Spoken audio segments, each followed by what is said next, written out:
Canadian security agencies have been actively pursuing credible allegations of a potential link between agents of the government of India and the killing of a Canadian citizen, Hardeep Singh Nijjar.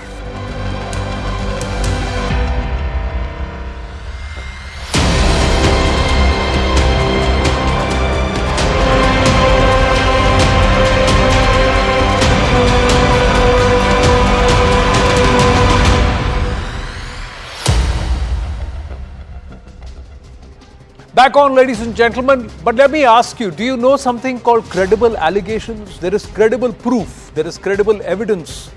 Have you ever heard credible allegations on which you are trying to send back a diplomat? Now, this is a week after his visit to India for the G20 summit. Canadian Prime Minister Justin Trudeau has accused India of being involved in the killing of Khalistani terrorist Hardeep Singh Nijjar on Canadian soil, whom he calls a Canadian citizen. Now, Trudeau said that there are credible allegations of a potential link between agents of the Indian government and the killing of this Nijjar. Canada government has also expelled a senior Indian diplomat.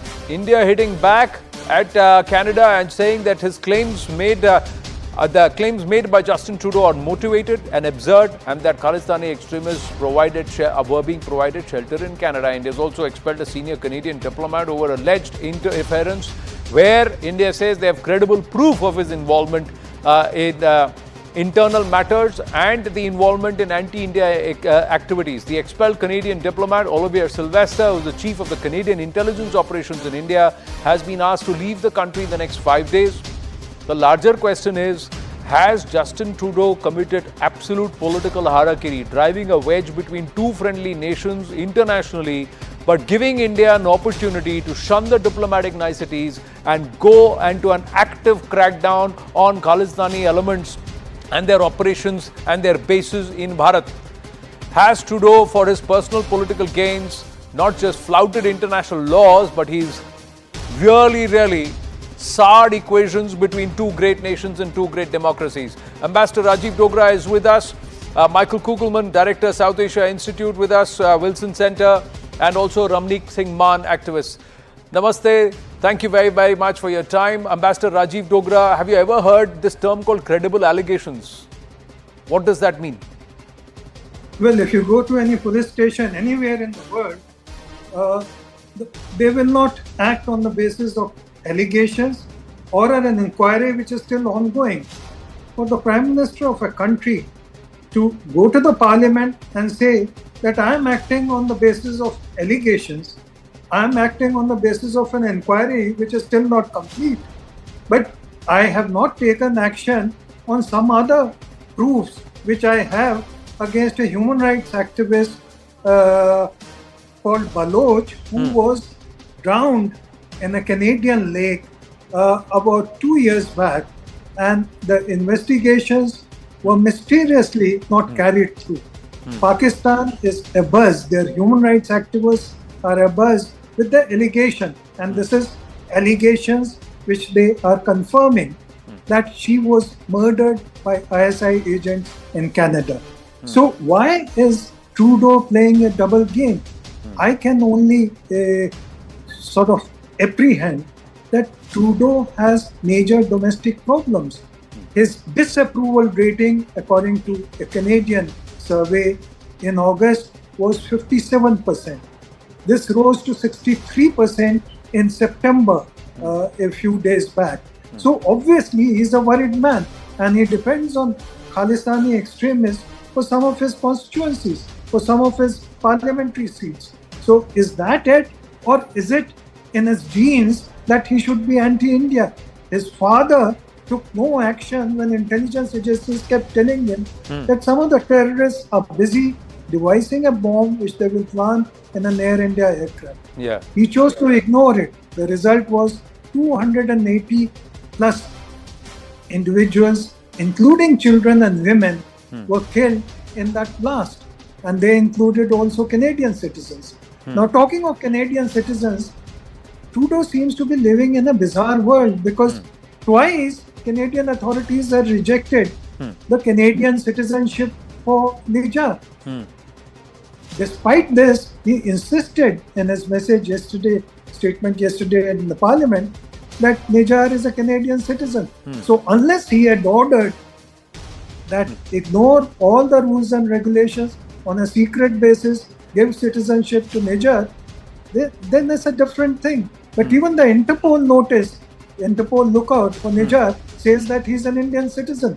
So why is he claiming Canadian citizenship for a person who's not of Canadian citizenship at all, who's a terrorist residing there, declared so by the country of which he has the citizenship?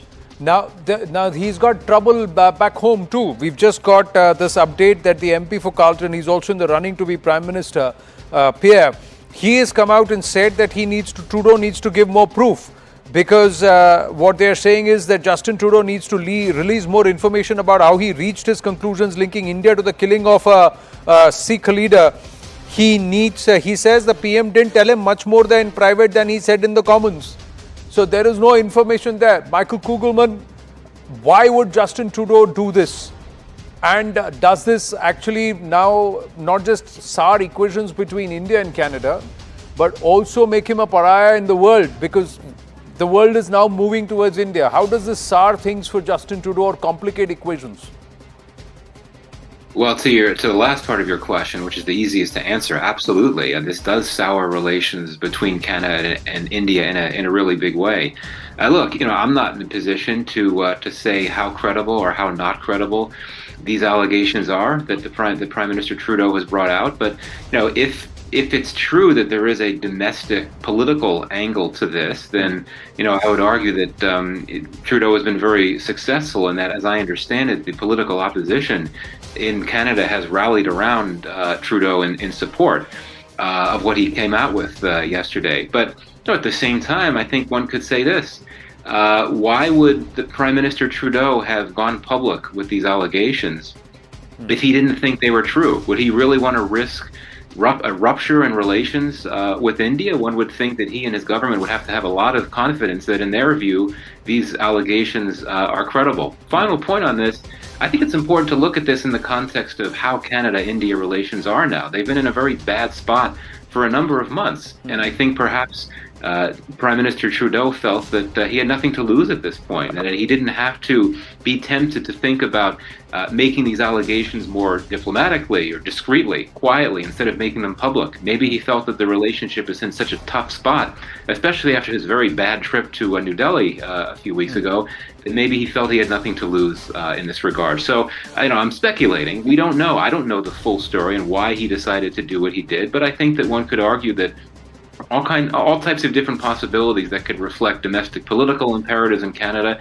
but also the views of he and his government that these allegations must be true. Hence, it's time to bring them out to the public. No, but Michael, I'm sure you know the antecedents of this man, Hardeep Nijjar, and the kind of field play that he's been allowed despite repeated demarches and repeated reminders. He's got a red corner notice and an Interpol lookout notice against him, which the Canadian authorities are aware.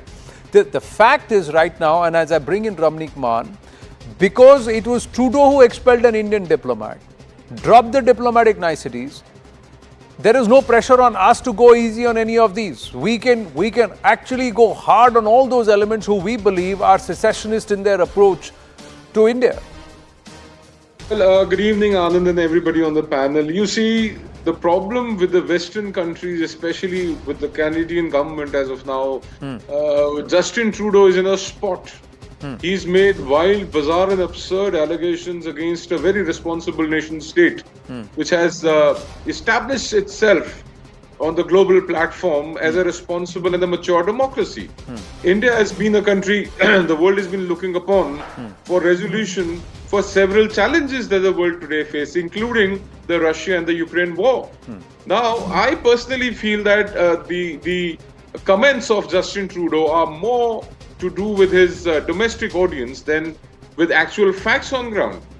He has a major Chinese interference in his country. He has organizations like the WSO and other Khalistani organizations in his country. He is not able to maintain law and order within his country. He has Nijjar, who's been assassinated a few months ago. Ripudaman Singh Malik was assassinated, why does the Canadian Prime Minister not come out clear on who was behind the killing of Ripudaman Singh Malik? It was the ISI. It was the Khalistani intelligence agency which was responsible. Now, the Chinese are managing Canadian police stations. The RCMP is literally at ransom. The Chinese are conducting high mountain warfare practices in Canada. So, I mean, there are a lot of problems Trudeau is facing, politically speaking. He's running a minority government.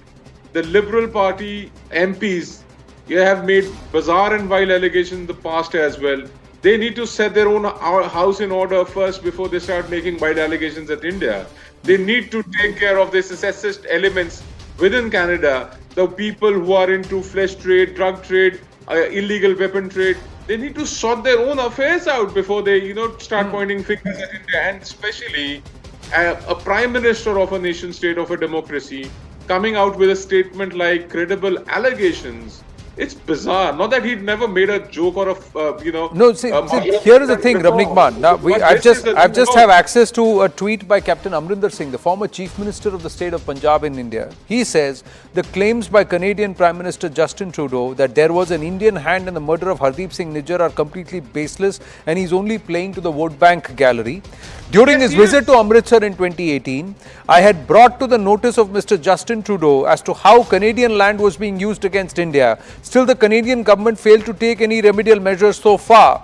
The other aspect is, he has not said anything about Ripudaman Singh, Michael Kugelman. He's not said anything about a Baloch activist who's been found dead. The activities of the ISI have escaped his attention. But let me ask you this. The US has a full-fledged rendition program to extract fugitives from other countries involved in killing American citizens. In this case, why is then a high moral stand being taken? Why should there be a different position taken for activities on Indian soil by citizens who are creating trouble?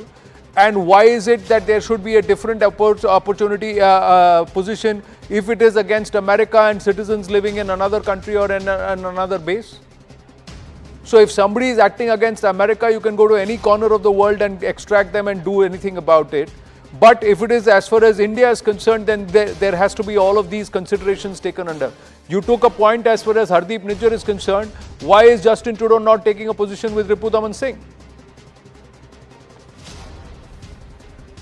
So, no, these are all good points. I think part of the issue here is that the approaches that India and Canada take to these individuals is so different, right? I mean, we know that India regards these individuals as terrorists, as dangerous figures that pose threats to India, to its security, to its interests on the whole. Whereas, in Canada, there's this very strong emphasis on rule of law and freedom of speech, freedom of demonstration, right to assembly, and all of that. That you're not going to have the government there take the type of robust approach to dealing with these concerns that India has about these individuals. And that's one reason why this relationship is so tense, and it's one reason why things are as they are now with India-Canada relations. To your point about the U.S., very fair point. I think one of the big questions moving forward is how does Washington approach this crisis? I think it's going to have to walk a very thin diplomatic tightrope. Washington, I think, would want to express solidarity with its ally to the north, but it also, of course, views India as a critical strategic partner. The Biden administration has been pretty quiet. My simple point is, how would the Biden administration respond if these were elements working against the interests of America and they were Canadian citizens? What would be the approach? I have to leave it at that. I've run out of time. Thank you, gentlemen, for your time. We'll continue to track this story here on The Right Stand. Why